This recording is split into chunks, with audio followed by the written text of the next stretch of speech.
Hello and welcome to another episode of the Danielle K Show. I'm so excited, you guys, because I have Olivia Thompson here, and she is a hairstylist. She's very well known. And if you've been listening to this podcast for a while, originally it was called Big Money Stylist. I'm also an artist, and I started this about 7 years ago, interviewing tons of artists on their stories and what they've gone through in the journey. And then I shifted it to Danielle K because it was more than just the artist. I wanted to hear from entrepreneurs, but Olivia is actually an entrepreneur. I've gotten to know her a little bit before this show.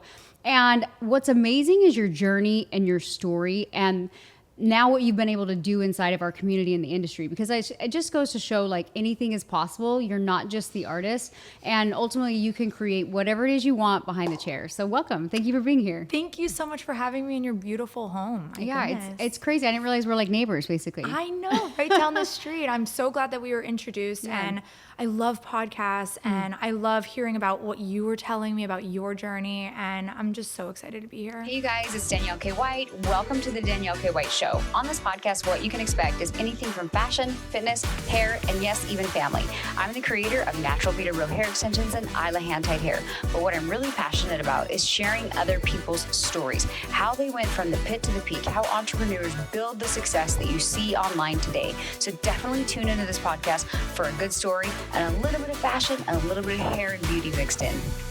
It's crazy. I think that like you can feel very isolated and very alone in this industry. 100%. And so I love how you've built a community behind your brand and that kind of thing. But I want to go back to the very beginning, because I feel like people see, the Instagrams with all the likes and the followers and all the things, and they don't see what you went through to get to where you're at today. Right. And so oftentimes you say, I couldn't be Olivia, or I don't know if I could do that. But that's what I liked about your programs, is you teach people who are maybe very good artists how to learn how to educate and be educators. Yes. But before we go into that, like, how did you get started in this crazy industry? So my mom, she has always worked in salons, and I remember telling her, hey, I would really love to go. There was Limited 2. You remember Limited 2 back in the day? I was like, Mom, I want Limited 2. But that was like the Chanel, right, of clothing. And she's like, well, if you want new clothes and you want that, you could work for it. And I was 13 years old, and she was already working in the salon doing nails, and then she was also assisting. Okay. And she taught me how to work really, really hard. And she taught me, and I was a very shy kid. Like, it doesn't seem like it, but I've come into my own through my own confidence of just putting myself out there. And as a 13-year-old, I had to walk up to the little ladies and say, like, can I get you a coffee? Or, ask them questions about their lives. And it really helped working young. That is the one thing I do have a benefit of, was just being able to be exposed, right? So fast forward, in high school, I started doing a lot of videography, and it was just like me and my friends messing around, and we had a program called CTV, and then I ended up trying out for that, and I had such a passion behind it that I ended up going to school for it in Orlando. Oh, wow. And, at the time, there wasn't really social media. There was YouTube. I was going to say, like, back then, there was no social media, really. Nothing. Yeah. And, what they would tell me is, okay, you're now a videographer, right? You're going to school. All you can do is weddings. And I was like, that doesn't sound great. Yeah, because there weren't content creators back then. Nothing. Not really. Nothing. Was even YouTube around? It was minimal. Okay. It was mostly like funny videos, on there, not anything serious. Yeah. So, I kind of had this feeling. I was like, maybe this isn't for me. And then my mom had called me, and she was like, hey, listen, I need you to come home. And my mom ended up losing her job. Oh, wow. And this was during the market crash of 2008. Oh, wow. Right? Mm-hmm. So I come home, we're having this discussion. I was like, listen, I wanted to come home anyways. Like, don't feel bad at all. And I hadn't worked at the time when I was in school. And she's like, well, why don't you try hair school? I was like, damn, that's a good idea. And I was so excited about the idea of maybe finding a lead for finding my own passion. So it was called Sheridan Vocational. It's here in Hollywood, Florida. And I remember like walking in, I was so excited. And I was like, I want to sign up for hair school. And then I found out how much it was. I was like, okay. My mom doesn't have a job. Were you 18 at the time? I was 19 at the time. I was like, my mom doesn't have a job. I haven't had a job. I just left school. And now I'm in debt from school, and I was like, so I applied for financial aid. And I didn't qualify because on paper, my parents made too much money the year before. So her name was Miss Henry. I said, Miss Henry, I was like, I will work here. I will contribute in any sort of way possible. Like, I just need to be at this school. I stalked them for 6 weeks and 6 days, and they ended up giving me a grant to go to school. Oh, cool. That's why I teach. That's why I don't gatekeep, because I was given the gift of education to take this career, and you can go anywhere with it.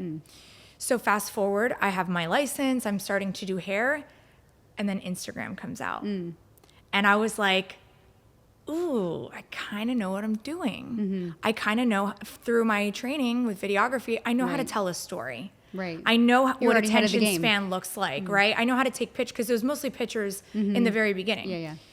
And then video came out, and I was like, okay, I want to start working with different beauty products. And the first company that actually hired me was It's a 10.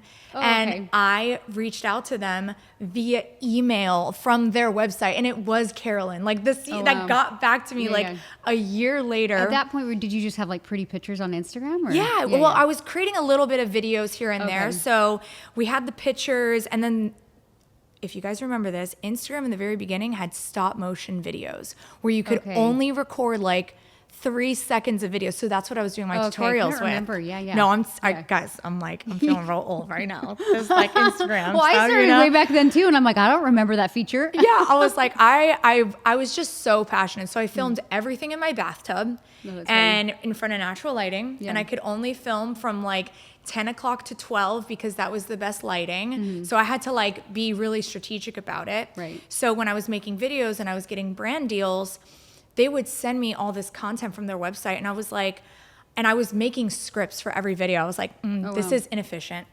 This is inefficient trying to make a script. I go, I have to get better at talking. Communicating, yeah. And remember, okay, well, let me let you know, I was still not an extroverted personality. I was still actually pretty shy. And I remember saying to myself, I was like, I'm not like, I don't have a voice. I'm shy. Like, I'm going to live the rest of my life not having confidence in my own ability to speak. Right. And I was tripping over words. It would take me forever. You know what's interesting though? Because like I train hairstylists too, and then you'll hear the same thing. I'm introverted. I can't do it. And I'm like, were you good at hair in the beginning? And they're like, no. And I always say like being introverted, it's a skill set. Or like being extroverted is a skill set. Communication is a skill set. So is doing hair. I'm like, so you think you have this like DNA flaw because you're an introvert. I'm like, why don't you actually get some reps in it, just like doing hair, and then you can become a better communicator and speaker. So I love that you're like sharing that, because it's like you see the success and people are like, oh, she's probably just outgoing and it's super easy for her to create content. And you're like, no, like it was actually really hard in the beginning. I love that you're like, I was tripping over words, because most people will hear themselves on video and they are so embarrassed they stop. What made you like, when you're like tripping over words, what kept you going and pushing through that and kind of like just getting out of that space? It's having self-awareness. I think that's the one thing, is just having that conversation with yourself to be like, what is my why? Why am I even making this video? And my why is that it's not about the numbers, right? It's not about the brand deal. It's not about that. It's if someone watches one of my hair hack videos and they only have 2 minutes that day and they feel good about themselves, like my job is done. And it's really easy to get caught up in the minutia of social media and overthinking and analysis paralysis. Like you have to go back to your why. Why are you even there? So that was what pushed me through to just be like, take a minute. And then I started to look at other people that spoke in other industries. Right. And I started to pick up on their mannerisms. I started to look at their tactics, how they would prep for getting on camera. So I always say, I'm like, I'm the most like more creative version of like an anchor woman. And also I used to go on QVC, and I used to study QVC. Yeah. Because I was like, I'm making my own mini version, because there was no study at the time. Yeah, exactly. So it was like, how do they talk about a product? What are the senses of a product? You know, so that's kind of helped me set myself apart, because I looked outside the industry. Yeah, I love that. And I was like, what could I bring into the industry? Right. So I started working really hard, and I was just testing everything. I did the photo shoots, I did music videos, I did fashion week, and I just put myself in a position to just do a lot of free work and just see what I really liked. Yeah. And, you know, there's a lot of bandwidth that goes into that. And, you know, once you start figuring out what you really like, you have to say like, okay, where do I want to dedicate my time that makes the most sense for my goals? I think in the beginning, it's like when you're discovering your brand, whether it's your personal brand or whatever, there's this discovery process where you're doing a lot of free work to really identify yourself. And once you get to this place where you're like, oh, okay, this is kind of how I package myself. This is now my own personal brand. But in the beginning, the biggest problem artists have is they don't start. Yeah. They don't start. They're just, where am I going? What am I doing with this? Oh, this is free work. And I'm like, half of your business now is creating a personal brand, delivering value and marketing. Yes. And so even in the beginning, it sounds like that's what you were doing. Is Yes. you were like, I don't know where this is going to go. Speak on that, because I think a lot of people, you know, I actually started my brand in a small town. And similar thing. It's so funny. This was right when YouTube would start. Bathroom YouTube, same thing. I put my whole iMac on my bathroom counter. Yeah. I was like, okay, the lighting's good right now. And same thing. I'm like, okay, I would research like what other people were doing. And then I'm like, okay, I can do this. And now I look back, I'm like, that is super embarrassing, but good for me for like just having that willingness to go. So after you start putting content out there, when did you start to get a little bit more clear about your messaging? So I think it was also at the time, like I didn't know what I was doing. I still don't know what I'm doing. Yeah. Like there's strategies, like there's ways that I'm trying to present, but it's like at the time I just knew that I had such a passion about like, listen, yeah, I do hair hacks and beauty hacks. You should see just like my home hacks. Like I just have this like passion for teaching people things that just make their lives easier, you know? And I think it's so fun and it's so entertaining. So it's like, I know there's kind of like a theme going here on what I like to do. I like to share and I love ways that I can kind of just figure out things in a more fun way to do them if I have to do So them. was all your content in the beginning like sharing hair hacks? All of it. Tutorials and hair hacks. To this day, Really? that is still my theme. Yeah. What's your biggest hair hack? Okay. then? This one went multi I know. I looked at some of your pinned ones. I'm like, wow. multi viral. I was in Vegas. Okay. I was at the Luxor. I saw my friend online. His name is Asil. He had posted this video, and I said, ain't no way that works. Okay. So I was initially, I'll tell you what it is in a minute. I was initially going to just recreate the video as a reaction video of it not working, and it actually worked. Okay. So what it is, look it up. It's called the water bottle curls. Oh, okay. And the water bottle, you put a slit in it, you cut the top off, you put your hair inside the water bottle, you put the blow dryer inside of it, and it spins. Yeah. Okay.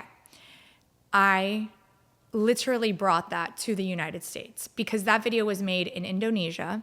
Oh, from your friend?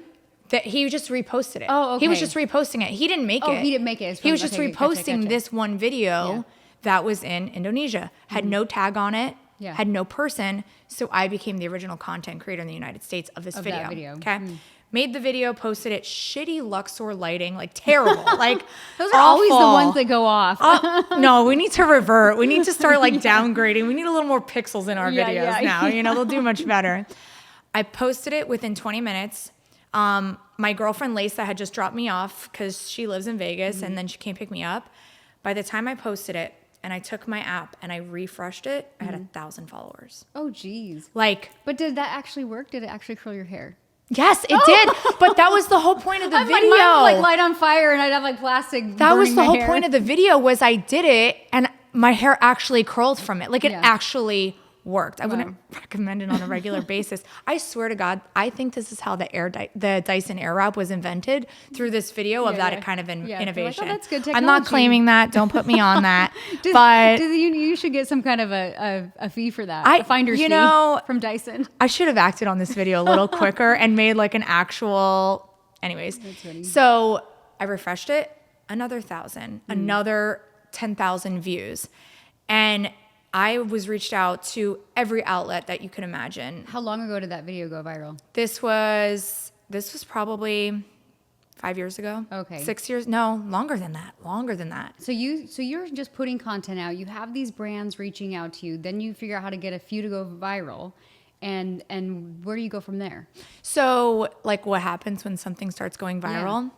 So if something is doing really, really well, I could actually now strategically see if a video is going to do well within the first hour.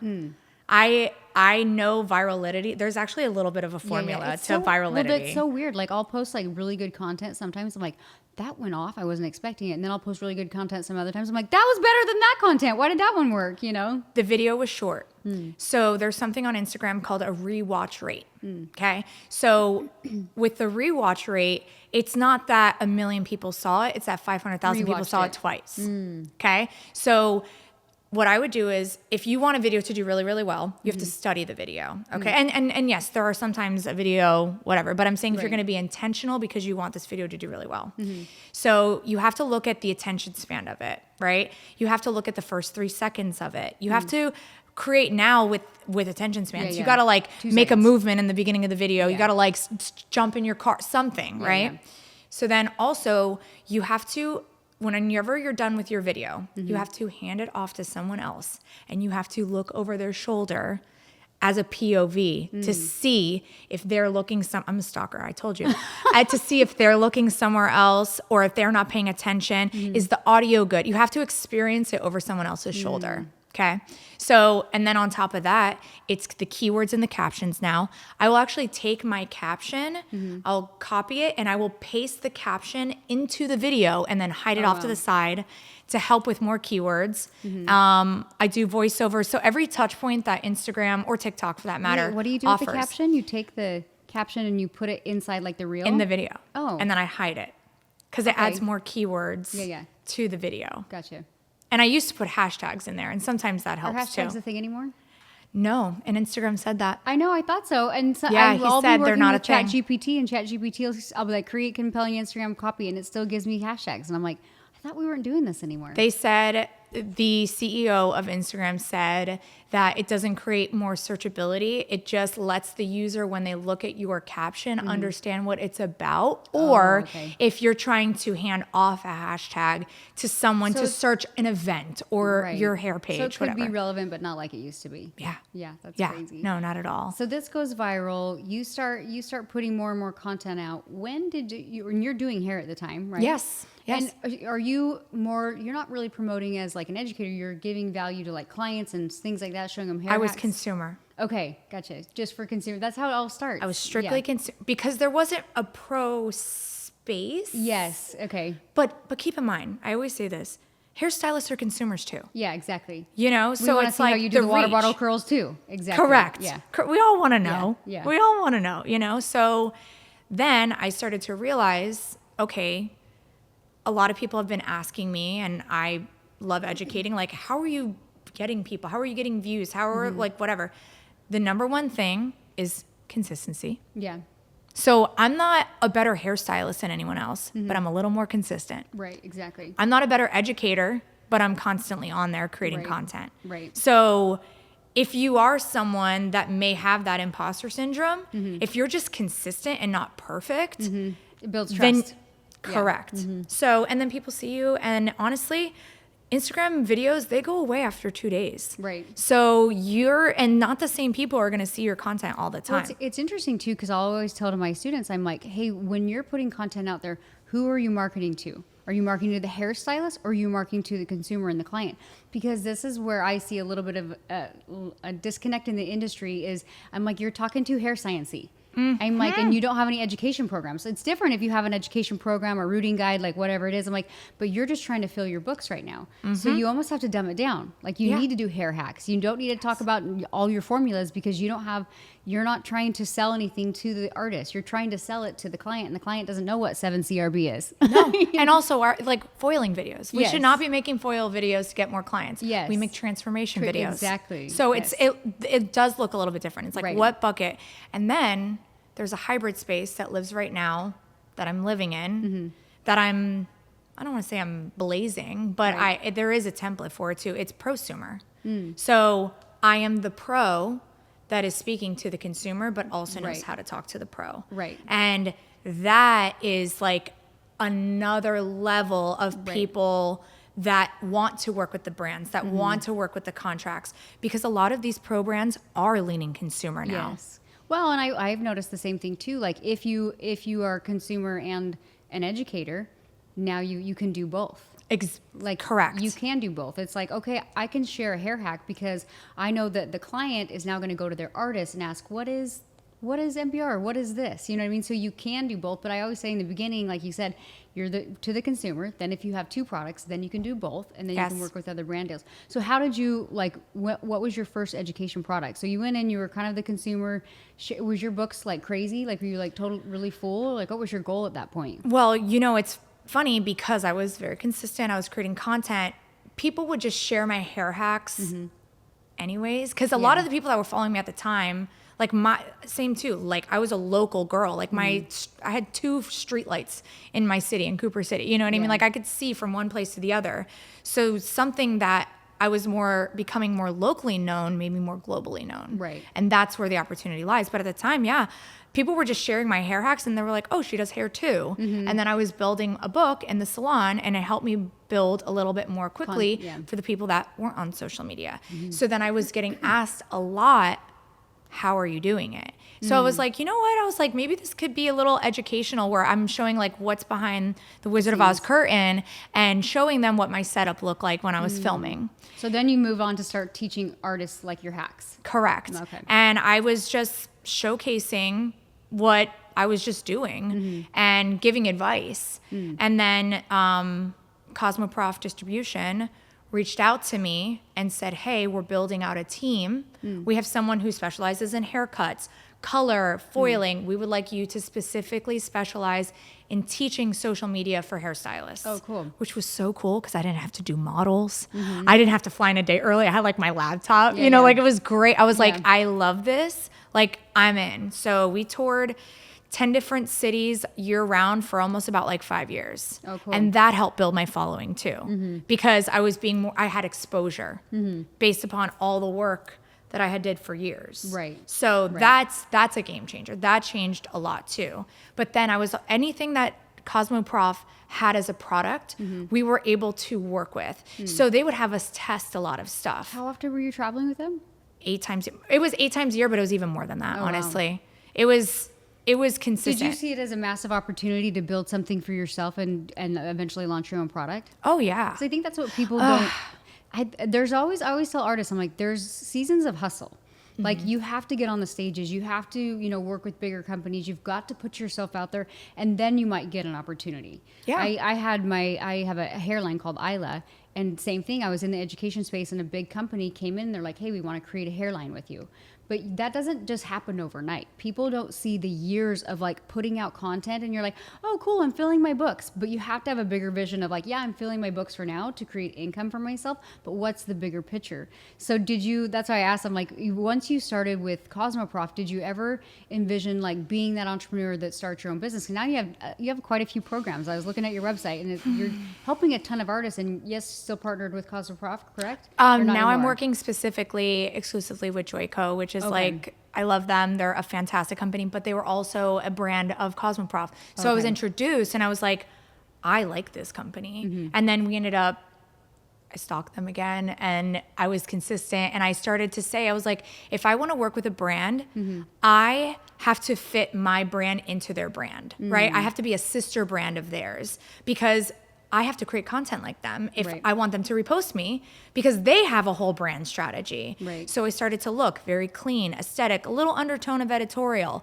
So what did I start to create? So that's why I tell people, I'm like, you don't have to work for this specific company because it's popular. Work for a company that fits your brand as well, because it's going to be easy to align with them. And they're going to see you and they're going to be like, damn, she fits in great with us. She's one of us. Right.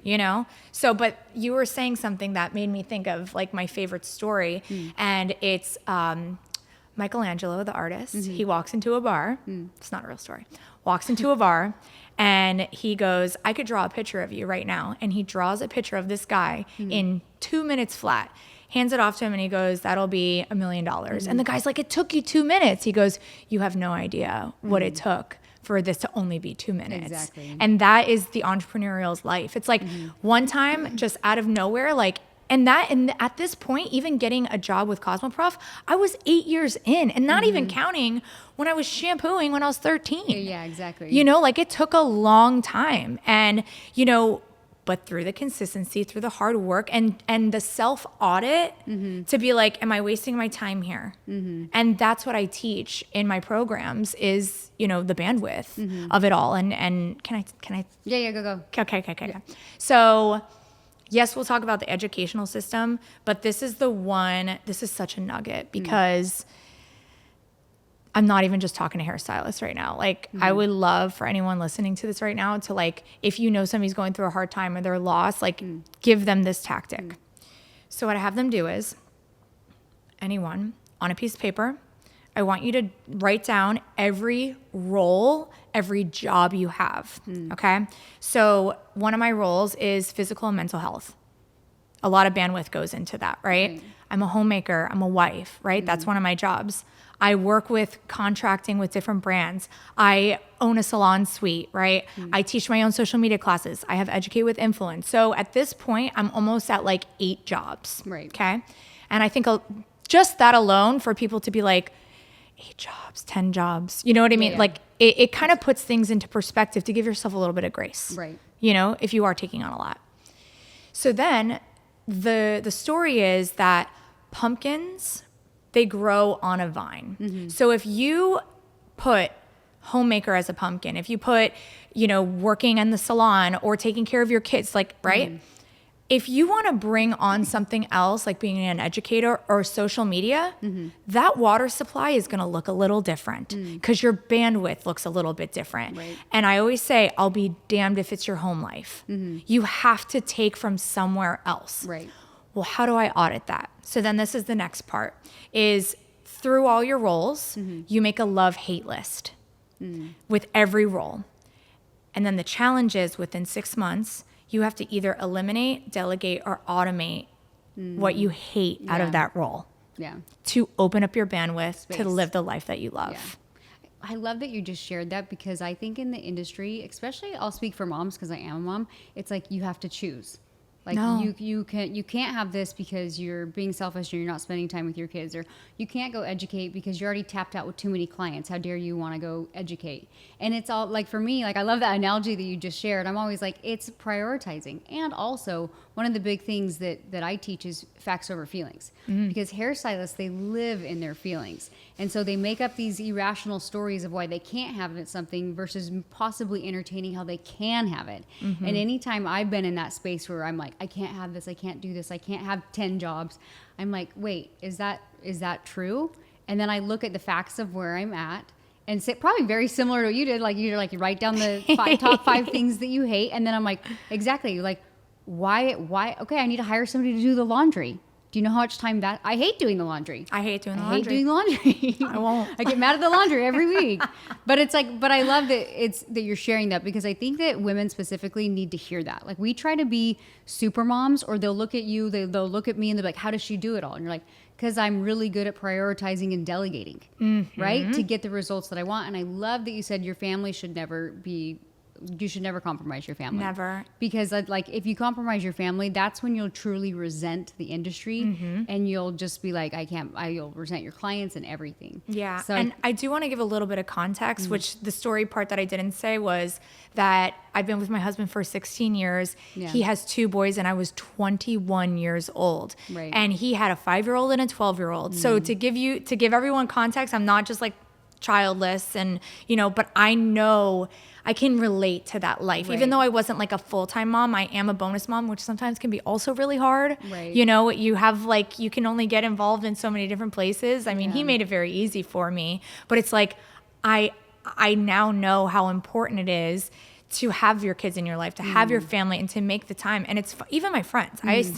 I'll be like, hey babe, 3 months from now, can you go out to dinner? And they laugh. And I was like, Don't laugh at me, number one. I get it. But number two, it's because I want to see you. Right. And if we don't do it 3 months in advance, we won't see each other. We won't plan it, yeah. And that goes into the other aspect of is, you know, time blocking. And like, I live by my schedule. And, you know, if you're someone that doesn't live by your schedule, you're like, where does the hours go? Like where does the hours go? And, you know, for anything that I do, like I don't multitask anymore. I'm inefficient. Yeah, I was gonna say, nothing gets done. Nothing gets done. Monday is my admin day or opportunities, you know, to work with you. Monday's my admin, Tuesdays and Wednesdays, salon days. And keep in mind, the only reason why my schedule looks like this now is because I've manifested this schedule over time, and it has taken me a long time to readjust, but I am living my best schedule right now. Tuesdays and Wednesdays, I'm at the salon. Thursdays, I have another admin day. Fridays, I film almost every single Friday. Saturdays and Sundays, unless I'm traveling for work, I'm completely off, okay? So I'm not gonna book a meeting with a brand on a Tuesday or a Wednesday. Right, because those aren't the days you do that. It ain't happening. Fridays, like, there are so many things that I don't do because I have to be so aware when it comes to film days. Me and my videographer, like, and I do want to explain this too. Me and my videographer, we film from 10 to 2 and we get down 7 videos. That's our goal every single time. On Thursdays, I'm building out the shot list. I'm building out the trending audios, all of that, because content creation is my job. Yeah. It is my job. I am on a mission. I do have a 5-year plan of strategy. And it's interesting because it's like, oh, well, you have a videographer. I have delegated a certain amount of income to not do things to afford this to make more money for the future. Right. And the problem was, as you guys heard my story, I was the videographer. I was the caption maker. I was doing the post. I was doing everything. Yeah. But I said to myself in my love-hate list, I don't enjoy doing this anymore, so I'm just not going to do it, right? And Instead of delegating it out? And well, that's what was starting to happen. Okay. I wasn't doing it. The posts were coming in slower because the process was so long. And I couldn't. And now that I do have a few people that I trust that know my style, I can produce faster and I can enjoy the things that I love doing. Right. That's the goal. Right. To love your life. I love my life because I have figured out what I hate. Right. I think there's so much truth in that. And I think that oftentimes we live in this space of like, oh, I have to go to the salon or I have to do this instead of just creating what you want. I've been doing hair for over 20 years. And unfortunately, like in the beginning of my career, before it really like social media and education and like self-awareness and just like taking care of yourself was a thing, I was that artist that would work like long hours, get up at 8, come home at 9, not see my kids, like then work on my marketing and my social media. And I had no balance, and I just thought that's how it had to be. And then I realized, I'm like, if I can create boundaries, it actually creates more opportunities for me. So if you guys are listening to this and you're that artist that's, you know, might be listening to Olivia's schedule and you're like, wow, I don't think I could do that. Understand that there's seasons of hustle. And then when you get to that place where you're on the edge of like, oh, I hate doing this, then reevaluate where you're at and figure out what you need to delegate. I think that is the biggest problem, not even just like in the hair community, in the hair industry, is just creating your dream life, like you said. So you're in the salon 2 days a week? Yes, I'm in the salon on Tuesdays and Wednesdays. And, you know, you brought up a really good point just now. If you are working from 8 a.m. to 9 p.m. at night, you need to raise your prices immediately. And it doesn't have to be this significant increase. Yeah. It could be $2 to $5 per service. Yeah. It will make all the difference in the world. And the people that have a problem with it, you know, that sucks, that's sad, but it opens it up to more opportunities. Because if you're that booked out and you're booking out like 3 months in advance, like you need to raise your prices. Yeah. And it will make, and that's what I did. Yeah. I had an appointment with myself and I said, I'm overworking. Right. And I'm under delivering. Yeah. Then that's a big thing. You feel like your work gets kind of sloppy. Yes. And I was like, oh God, I gotta go. Yeah. Like, it's just like, and then, you know, I come home and there's still work after work. Yeah. You know, there's answering the text messages. There's entertaining, there maybe cooking or cleaning or whatever, you know? Right. So that's like the other thing too is, my one rule is after I get out of work, like that's why I will do some of the text messages like in the car. Yeah. Because as soon as I'm home, unplug. I have, you know, there's obviously, this is my intention. It's not always my rule, but my intention is always to just try to be present because I have been told that I'm not present. Right. So many times You're that I'm finishing up on not the there. And I'm like, does this text need to go out at 9 p.m. at night? They're not going to get back to me anyways. You know what I mean? And that's also the part of training your clients. Do I want them texting me at 9 p.m.? Yeah. Then they know. Then they know that you're available whenever. Yeah. And that's the boundary, right? So I think also COVID helped me a lot with boundaries because, you know, and maybe some of you guys relate to this. COVID, we didn't have our clients for a really long time. And then it was like having our influx of clients all at once. And, you know, it was so interesting because I was like trying to pick out my favorite clients that had the most high value service first, which was like bleach at the roots or extensions, right? And I was having to get them in, but then I was also, you know, who's the one that always cancels on me? I'm not getting them in right now. Yeah.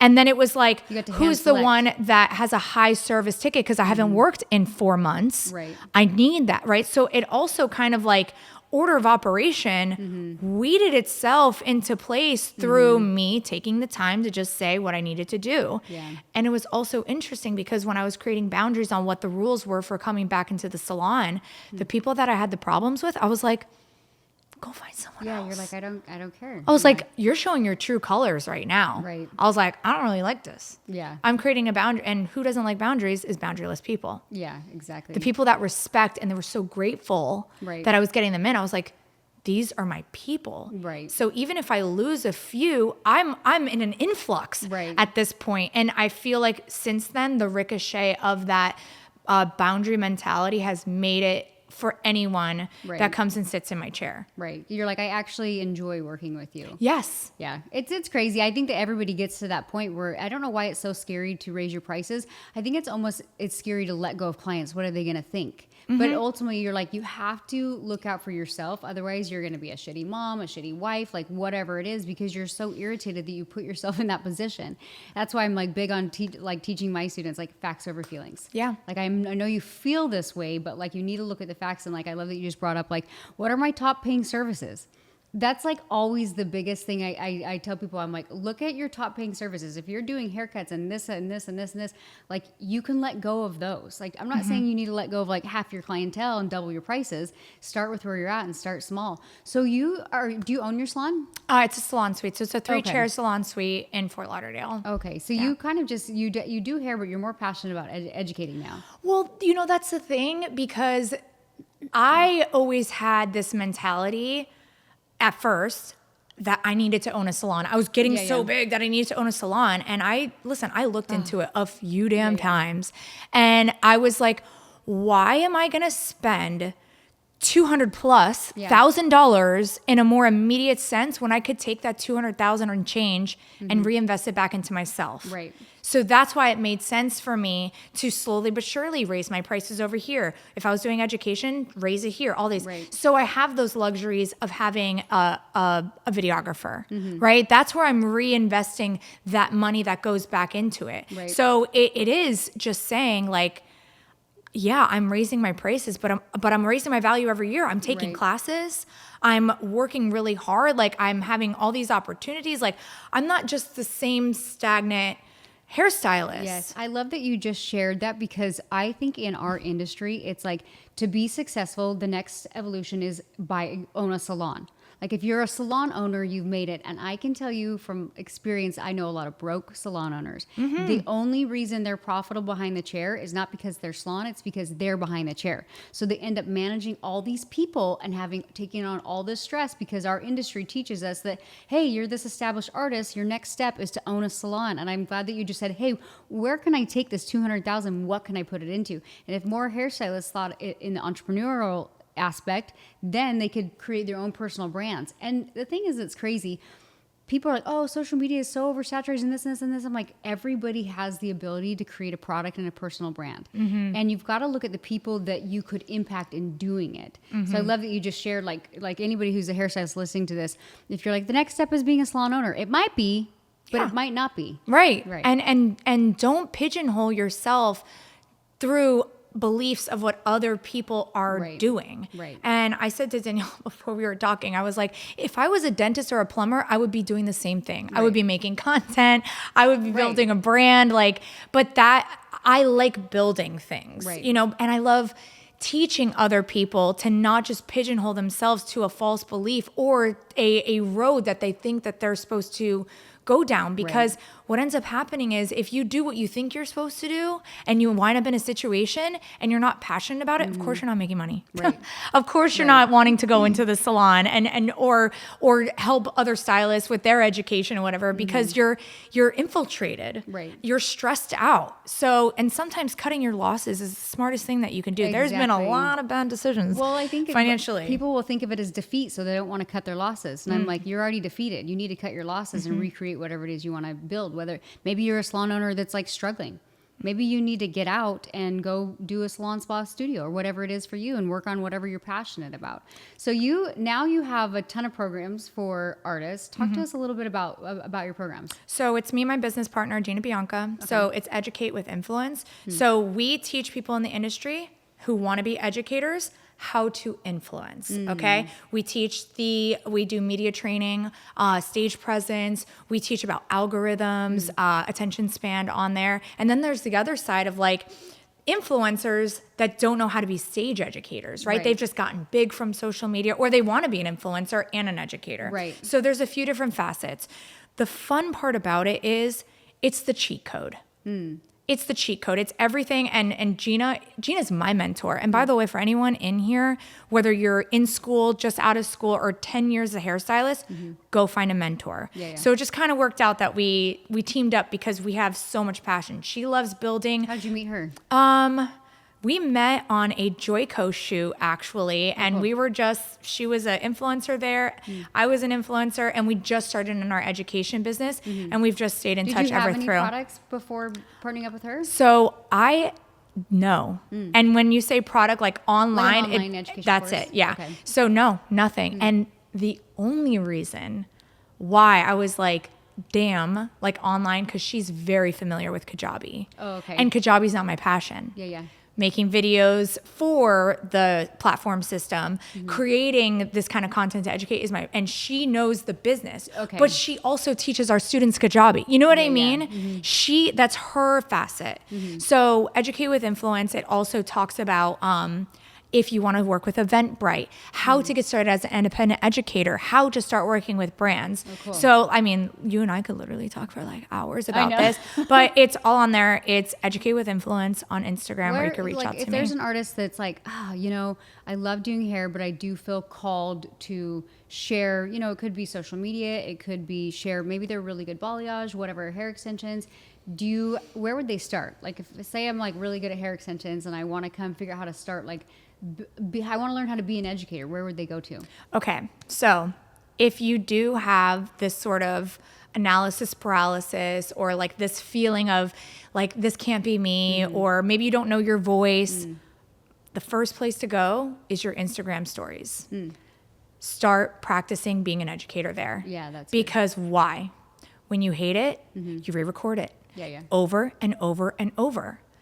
That is the way to number one, get over yourself, but to be a better speaker. Right. And to start getting that confidence. Right. And in that moment, stop making it about you. Yeah. If you want to be an educator, it's because you want to help other people. Right. Like, get out of your head, get your hands in hair, and start making it about everybody else. When I teach social media on stage, or if I'm teaching blonding techniques, the whole premise of me being there is to help other people. Right. It's not about me. It's not about. Well, I love that you're sharing that because it's not. I've done a ton of education. I always say there's the difference between a demo and education. A demo, you're like, that was fun to watch. Education, you're like, wow, they're speaking to me. They want to help me. Yes. So I love that you just said, if you want to be an educator, like get out of your ego, kind of essentially. Yes. And think about what's your why. Yes. And then if you can get on stage and be authentically yourself and share your why, people will kind of feel that passion. Yes. So what program would they start with? Like once they get online, they're sharing, they're finding their voice, their brand, and they're like, I really want to work with Olivia. Like, where would you point them? So you would be a student within the company, and it is literally, you can jump around to any segments that you want. There's no rhyme and reason on where you need to start. If you're like, I want to start booking stuff now, you could go to Gina's section that basically talks about the blueprint of becoming an independent educator. If you're like, I need social media help, you would go to my section. Oh, cool. And then there's a stage presence and media section. So it's like a la carte. Yeah, it's a la carte. But you know the cool thing about it, except for my section, because I have a lot of visual, you can listen to it in your car. You don't have to be in front of a computer or on a small phone. Could you do both though? Yeah. Okay. Yeah. And you could do That's both. smart. So it's easy to just listen and consume. learn. Okay. Exactly. So and you could put it on 1.5 and listen to it a little faster. Like that's what I do with podcasts. Yeah. The whole premise of this was a as your leisure 3-month program, but you could get it done in less than a month if you wanted to. Listen. So Yeah. so that's cool. I should do that with my content. Let's go, mine's baby. only available like on videos. Yeah. And I'm like, why is it taking my students so long to just watch a video? But I am Encourage the car. Yeah, I'm a big person. Like if I have a drive or I go for like a walk almost every morning, I'm always listening to books or audios or podcasts. So I think that's like brilliant. How did you take the video and put it into audio? So because it's on the Kajabi app, Okay. on the phone, and when it's connected to Bluetooth, it will play. I gotta figure out how to do that. Hey, Gina said it, not was me. like, I gotta She's figure a out- genius. No, Hey, you need to talk to Gina. Gina. She's a genius. So, but that makes it so much easier. And I noticed as soon as that was like said, and that was the initiative, the push to be like, hey, you can do this, do it like this.